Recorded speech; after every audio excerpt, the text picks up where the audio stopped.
Am I the a-hole for not letting my best friend have her wedding on my property after being uninvited? Am I the a-hole for calling out my kid's future stepmom for treating me like a Stargate? Am I the a-hole for asking my boyfriend to charge his family member for fraud?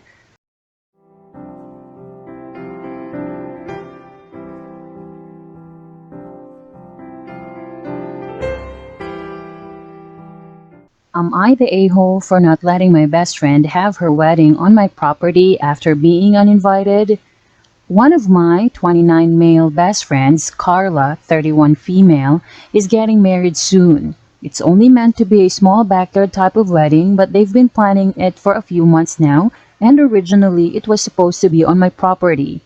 They wanted it because it's private, has lots of open space for the reception, and a nice view, and the house could be used for them to get ready and stuff. Of course, I said yes. She and her fiance Rick were very happy.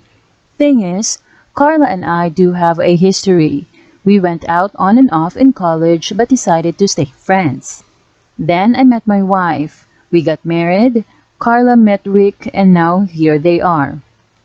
Now my wife knows I went out with Carla back in college and she didn't care. Carla still went to our wedding and everything. I never knew if Rick was told or not. It's not my relationship, therefore not my business to say anything, so I never did.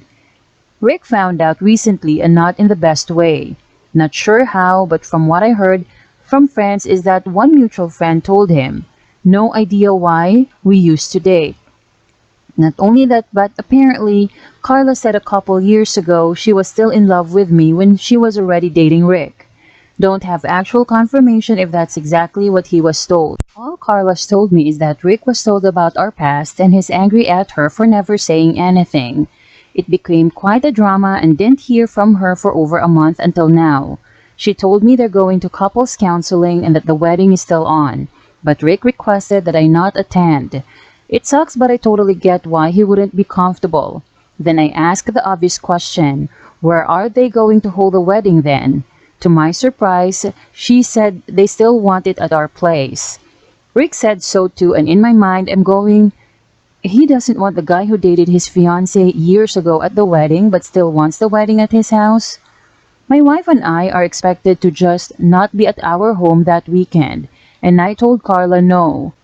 They're going to have to find someplace else since we're not going to simply leave our home to them for the weekend. Not only for safety reasons, but it just doesn't make sense. Rick doesn't want me around because he's not comfortable, but is comfortable enough to have their wedding at my house.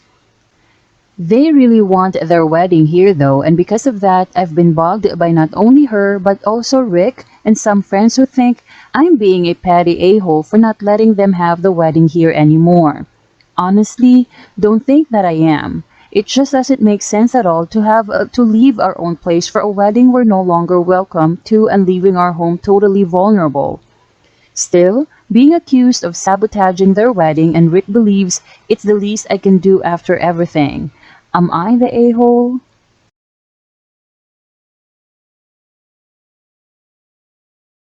Am I the a-hole for calling out my kid's future stepmom for treating me like a Stargate? I, 29 female, dated a guy, Joe, 30 male, for 3 months before he left me to go back to his ex, Kim, 30 female. Right after we broke up, I found out I was pregnant, and now I'm at 24 weeks. I let him know and he was ecstatic. Turns out his girlfriend had fertility issues and would likely never be able to get pregnant naturally, and he has always wanted to be a father. Getting back together was out of the question for both of us, so he's still with his girlfriend. Joe was only allowed at the initial appointment because of COVID-19, and we found out I was having twins.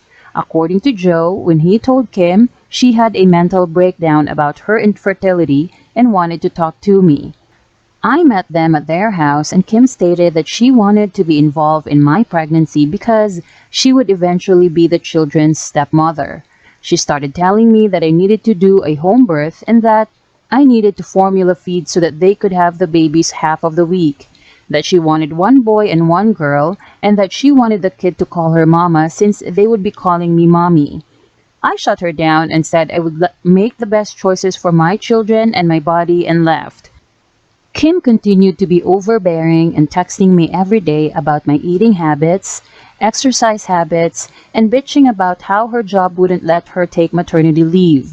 At the virtual genetics counseling appointment she attended instead of Joe and took over the whole meeting trying to talk about her family history, which wasn't relevant.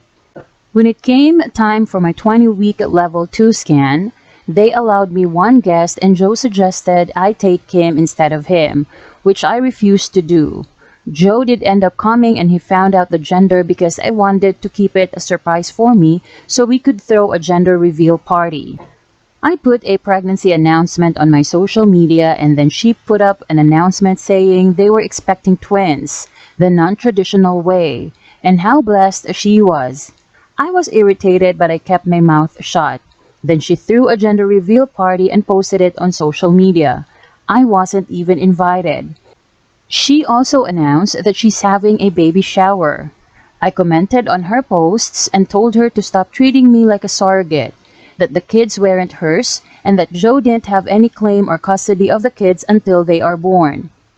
I then called Joe and reiterated all of this and stated that I would not be seeing either of them until we went to family court and that my mother would be my birthing partner.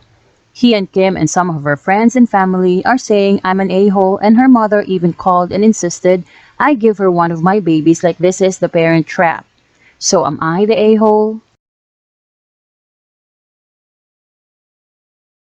Am I the a-hole for asking my boyfriend to charge his family member for fraud? Throwaway account, backstory, I, 27 female, and my boyfriend, 34 male, have been together 5 years and have worked really hard to save for a house. 2 weeks ago, we fell in love with the house and we put down an initial deposit to hold the property. The house won't be built until end of 2022. We have been in talks with a mortgage broker and the builder's finance people. Last week, we received some shocking news when my boyfriend's credit score came back as being bad.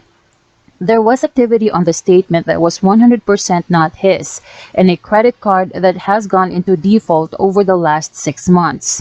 This credit card was originally my boyfriend's, but he swears he closed the account and canceled the card mid-2019. Long story short, we discovered that a family member that was living with him a few years ago has gotten a hold of the card at some point and has been using the card on and off since 2019.